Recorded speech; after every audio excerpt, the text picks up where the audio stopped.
Today let's take a look at the story of Liziqi before and after she became famous. And what she's going through right now. Yes. As one of her many fans. It's an honor that I'm from the same country as her, because I'll be able to give her fans a different perspective on her whole experience. But I'm sorry that my spoken English is not very good.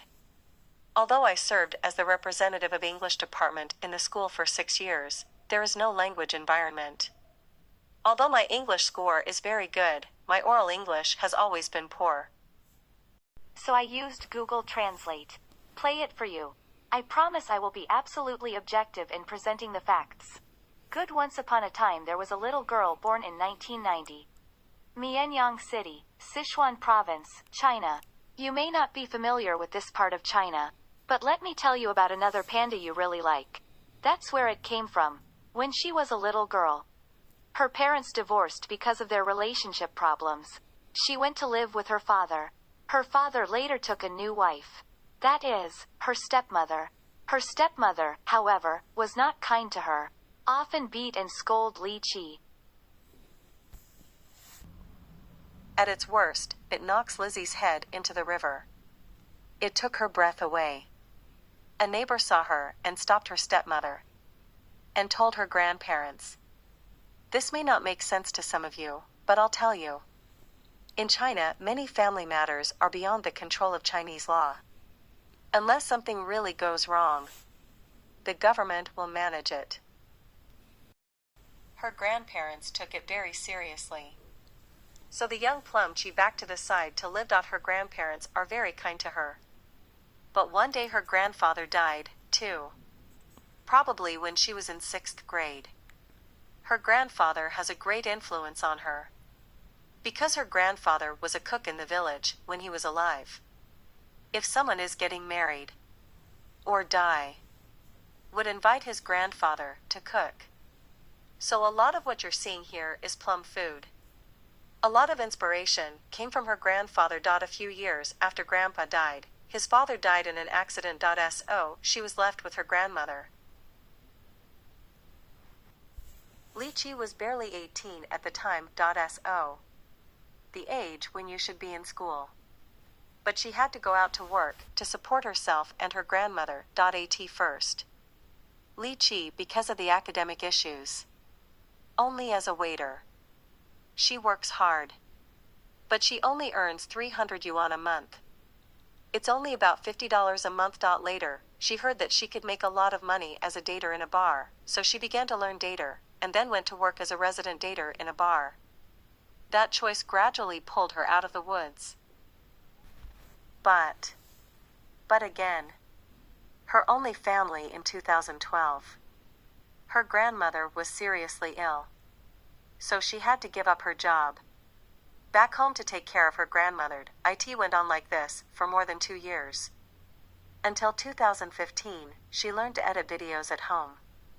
And she started writing. Of course, it didn't go well at first. What you're seeing now is the number of videos she's seen since she became famous. As far as I know, her first few works only received tens of thousands of views. She didn't give up. Because her work shooting and editing will take a lot of thought and time. But she didn't change her original intention just because she didn't have a lot of viewers and fans. Until she released her 9th album. That's when this video on Chinese ramen came out. She was picked up by YouTube. Gave a great recommendation. Yes, her hard work finally paid off. She gained a lot of fans. It is these fans who give her enough sunshine to make her competent. Then, she also lets Grandma occasionally appear in her videos. So Grandma won't feel too lonely. After that, you know. Yes, this is a very inspiring story of a kind girl who is also very lucky that you made her on YouTube together. She is now more confident and mature than before, and more willing to do things about helping others. There are a lot of people wondering why she doesn't continue to upload her works. It seems that many people can't explain clearly, or they can't find the English subtitles, and they can't understand the content of the reports or interviews. Okay. It doesn't matter, I will tell you the truth about everything. Because no one knows it better than me. because I'm from the same country and one of her biggest fans. So I'm very concerned about the coverage of her in China. I hope you don't want to hear anything about her after this, because in other countries you don't know much about the truth. Well, it happened in 2017. MCN began to seek cooperation with Liziqi. MCN is short for Short Video Organization. July 20th, 2017. Liziqi set up Sichuan ZIQI Culture Communication Company, Limited, ZIQI Culture for short, in a joint venture with an MCN called Hangzhou Weinian. Liziqi set up Sichuan ZIQI Culture Communication Company, Limited, with a MCN called Hangzhou Weinian. Liziqi owns 49%. Hangzhou World Technology Company, Ltd, 51% stake. Micro Read Relative Holding. After the establishment of the company, Liziqi was responsible for content production. Wemicro is responsible for video dissemination and commercial operations. They also set up stores similar to Amazon's. Of course, this shop does not belong to Liziqi. Taobao was founded on a popular Chinese platform called Taobao, using the company's name to sell something to the Chinese, like food. During this period, Liziqi did not receive any money. It's this MCN corporation that takes all the profits. But kind Liziqi does not think this is a very bad thing, because she was thinking about the IPO of the company she founded with MCN. So it's not all in vain. But here's the problem. The MCN leveraged her brand to go public, not the companies they work with. Thus, Mr. Li does not own any shares of MCN. Nor does she have any interest in going public. That's the way it is. It borrowed Liziqi's influence and brand. I don't want to give her a dime. The MCN company also registered trademarks in other categories, trying to grab the name that should have belonged to Plum. Then the kind girl finally found out that someone was registering her trademark. So, she hurried to call the police. Maybe there were some threats from the company. That's the whole reason she disappeared. Now she is suing MCN. And some progress has been made. The company's trademark registration was also rejected by the Chinese government, but there may have been some issues unresolved when she signed the deal with the company.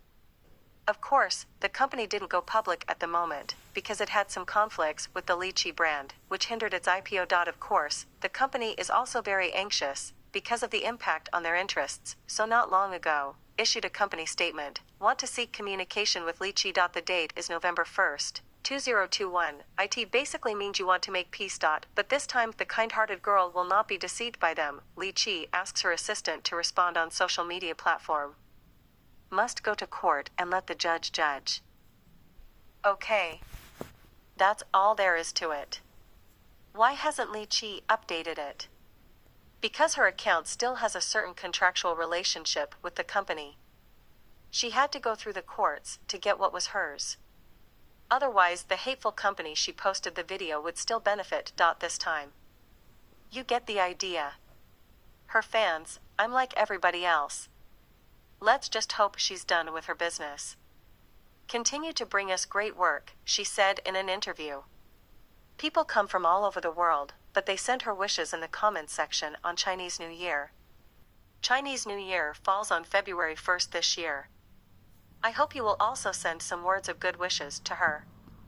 Even though she can't interact with you on YouTube. But she must have seen it. Thank you. And thanks for subscribing.